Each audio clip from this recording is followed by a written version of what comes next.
ফাল্গুনি, কি বানাচ্ছ এগুলা? এই তো আজকে আবারও পিৎজা বানাচ্ছি। আপনাকে আবার আজকে বানিয়ে খাবো, কালকে বানা খায় সেই স্বাদ লাগিছে, আজকে আবার বানাবো। হ্যাঁ, তোমার হাতের পিৎজা তো সেই স্বাদ। হয় তাই আজকেই তো আবার আজকে আবার বানাচ্ছি। এত বড় প্লেটে? আজকে একদম মানে বড় করে বানাবো, একদম পাতলা করে দোকানের মতো করে বড় করে বানাবো। ও আচ্ছা,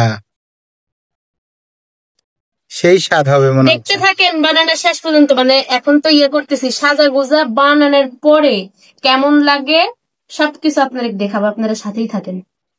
আচ্ছা ঠিক আছে। সারিকা, এত সুন্দর করে কি দিয়ে সাজালে? এই যে পেঁয়াজ দিয়েছি, মরিচ দিয়েছি, তারপরে চিকেন দিয়েছি, আর হচ্ছে কয়েক ধরনের সস। সসগুলোর নামগুলো একটু বলো। মেয়োনিজ, তারপর আমার হাতে বানানো একটা পিৎজা সস আর একটা টমেটো সস। ওয়াও, তুমি সস বানাতেও পারো?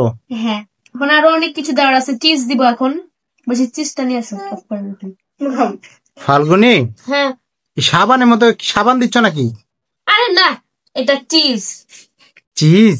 হ্যাঁ, এটার উপকারিতা কি? খাইলে কি এটা হচ্ছে আঠালো, একদম চিটকাওয়ার মতো হয়ে যাবে।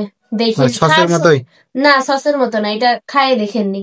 পিৎজা এরকম করে টানলে চিজ, ওয়াও। খাওয়ার সময় দেখেন কেমন হয়। এই চিজ আচ্ছা, দিচ্ছি বেশি করে, সাধ্য টেকালে ভাই এই দাম। চিজের? আপনি তো কিনেছেন। এখন আমি চিজ দিয়ে দিচ্ছি একটু বেশি করে।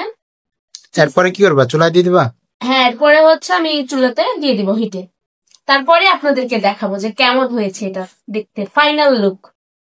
এই তো আমার পুরো পিৎজাটা চিজ দেওয়া হয়ে গেলেই সাজানো শেষ হয়ে যাবে। এখন এটা আমি চুলার ওপর বসিয়ে দিব। চুলার আগুন একদম আস্তে দিয়ে প্লেট ধরেই বসিয়ে দিয়েছি, আর ওপর থেকে আরেকটা প্লেট দিয়ে ঢেকে দিয়েছি, আর ওপরে লোয়ার একটা 7 পুতির তাওয়া বসিয়ে দিয়েছি যেন ভেতরের কোনো ভাব বের হতে না পারে। 7-8 মিনিট পর এসে প্লেটটা আমি তুলতেছিলাম যে ভেতরের পিৎজার কি অবস্থা দেখার জন্য। তুলে তো আমি একদমই অবাক, দেখেন কতটা সুন্দর হয়েছে দেখতে। উপরে চিজ দিয়েছিলাম, চিজটাও খুব সুন্দর মতো গলে গিয়েছে, দেখতে খুবই লোভনীয় লাগছে, খেতেও অনেক মজা হয়েছিল। আমার হাতের বানানো পিৎজা আমার বাড়ির সবাই অনেক পছন্দ করে, বিশেষ করে আবরার, আমার দোলা ভাই, মানে সবাই বলতে গেলে পছন্দ করে। চুলার আগুন বন্ধ করে 10-15 মিনিটের মতো আমি গরমটা বসার জন্য রেখে দিয়েছিলাম। তারপরে এই তো দেখেন এনে এখন আমি পিৎজাটা কেটে কেটে সবাইকে দিব। আরো অনেক কিছু লাগে পিৎজা বানাতে, তবে ঘরোয়া পদ্ধতিতে আমি এভাবেই পিৎজা বানাই, আর এভাবেই সবাই অনেক পছন্দ করে। একদিনও 2টা পিৎজা বানিয়েছিলাম, খেয়ে নাকি সবার অনেক ভালো লেগেছে, তাই আজকে এই তো অনেক বড় করে বানিয়েছি। মাঝের মধ্যেই